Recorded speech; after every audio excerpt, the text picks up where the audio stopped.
அட ஆடியா?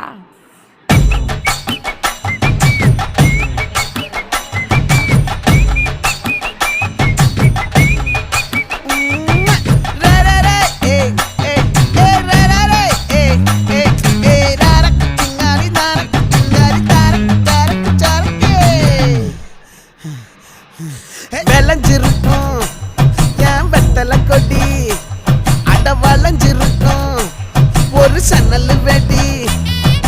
தோட்டா ஒரு கண்ணால தொலைஞ்ச ஒரு பொண்ணால வாக்கா இந்த வம்பால வல விரிச்சிட வந்தாளே. பார்த்து வளைச்ச தேக்கு ஓம் பட்ட உடம்பு சோக்கு, என்ன குத்தும் குறும்பு மூக்கு, கொஞ்சம் ஓய்வை கொடுத்து தாக்கு. என்னடி சித்திரமே இங்க நீ பத்திரமே, சொல்லுடி கட்டளை எத்தனை நான் செய்வேன்.